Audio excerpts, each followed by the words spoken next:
Yeah, I'm not gonna let him out. I'm gonna play this instead.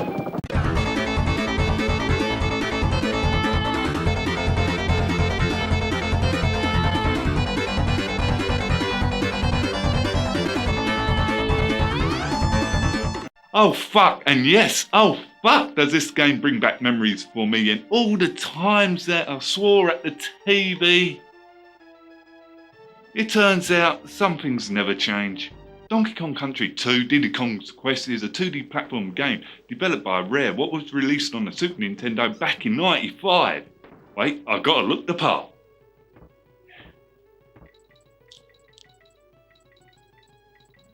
For the story, Donkey Kong gets captured by King K. Rool and held for ransom for the banana horde what you got back on the first game. So Diddy and Dixie leaves Kong Island to go rescue Donkey Kong on Crocodile Island, so in this one you're on the enemy's ground this time around. You play as Diddy and Dixie Kong. Diddy's more faster and agile while Dixie can glide with a helicopter spin. For the controls they are simple and easy to use, yet will take a bit of time to master.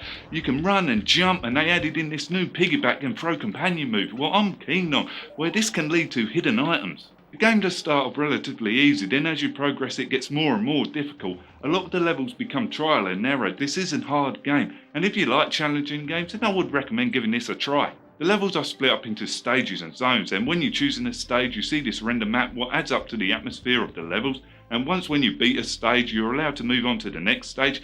However, I do miss that little dance from DK1 where they go and when you beat the level. Each stage gets their own theme. My favourite must be the honeycomb stage when you see the bees in the background and the honey dripping from the screen with Dixie nicking the honey off the walls. There's a lot of details what went into this one and it's the reason why I liked it so much. Another one that comes into mind was the roller coaster with the fireworks going off in the background with that carnival theme. It sums it up really well and got me in tune with the game.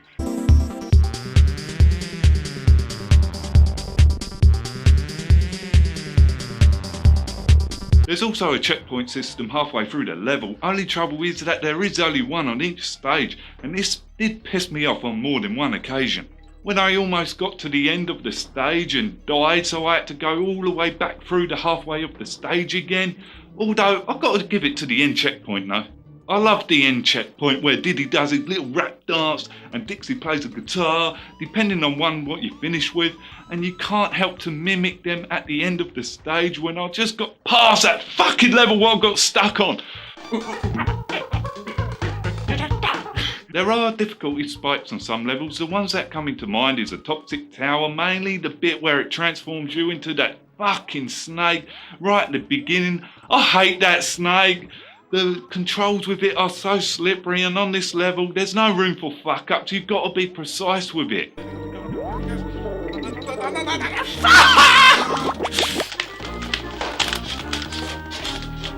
Now I'm gonna say there will be a stage what will piss some of you off. The thing is, which stage will do it? And at the end of the zone there are boss fights, and each zone I think the bosses are a massive improvement from DK1.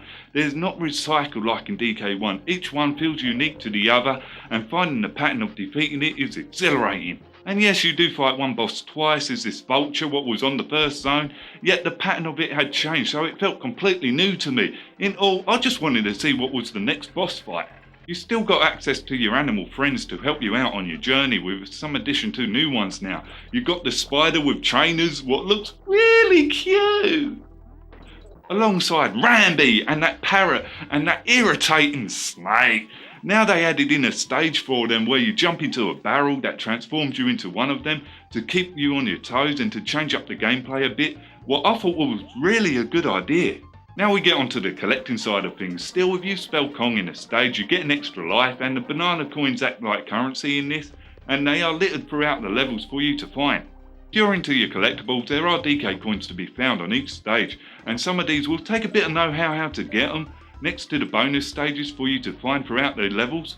And I've got to admit here, I thought the bonus stages were challenging fun like kill them all or get to the other side what will test your skill, and at the end you get a King K. Rool coin. And if you're after even more of a challenge, there's this hidden world, and this is where the King K. Rool coins come in, where you have to pay 15 Chem coins to get access to this world, and this is where the game goes really batshit crazy. The one thing that I disliked was that to save, you have to have 2 banana coins to save at Wrinkly's College. Yeah, you do get one free on each zone, however I could see that this being a bit of a pain. Where you just beaten that stage that you got stuck on and can't save and you're down to your last life, I could see some players screaming over there. Mainly me. Another thing what annoyed me is turning off the console will reset your life and banana coins, especially if you have something like 90 banana coins and 90 extra lives. And turn off your console and go back to it later thinking that I would get to keep it all. Yeah, it don't work like that, and seeing the counter go to 0 banana coins, it's just enough to make you cry.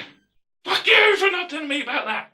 I just wish that I knew that before collecting all those banana coins, even though 90 is an exaggeration to the number that I actually had. And the game over screen is not so brutal as the last one. I don't know that I like that though, where before I tried to avoid the game over screen at all costs, but here it's like, eh. There's also a 2-player tag team what returns with the single player and the verses, but these are just added modes to the game. For characters, there's Cranky Kong who gives you advice, alongside Funky Kong who seems to downgrade his plane. Yet, who cares, he's edgy and funky with the hi-ya! There are some new characters like Swanky Kong who has a game show where you can get items by answering questions. And then we got Wrinkly Kong where you can save, except here I always thought the grandparents always give their grandkids pocket money or something along those lines. But here you have to give her money. Well, I've got to admit, between Cranky and Wrinkly, there are some effed up grandparents. For the graphics, they are impressive for the time that this came out, and to this day they still hold up really well with the 3D rendered graphics. The game still looks stunning and aged really well beyond its years. Each level enemy sounds different when you kill them. It's not like one sound compared to other games of its time, and you can still hear the DK barrel off screen if you lost one of the Kongs. In all, the sound effects of this game is nicely done. Oh yes, there are some catchy tunes in Diddy Kong's Quest, what did get me thinking about it more than once.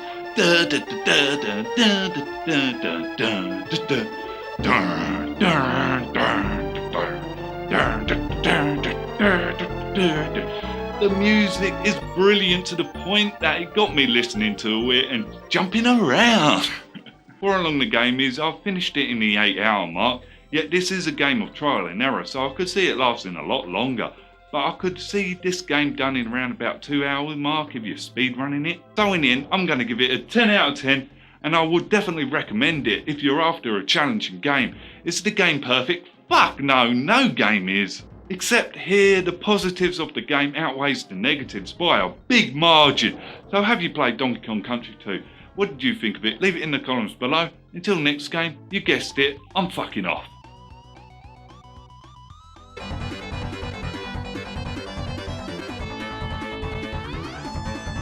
Oh yes, there are some catchy tunes in Donkey Kong. Oh yes, there are some catchy tunes in Diddy Kong's Quest. What did get me thinking about it more than once. You can run and jump, and they added in this piggyback and throw companion move. Well, I'm really keen on, especially when they can lead into some hidden items.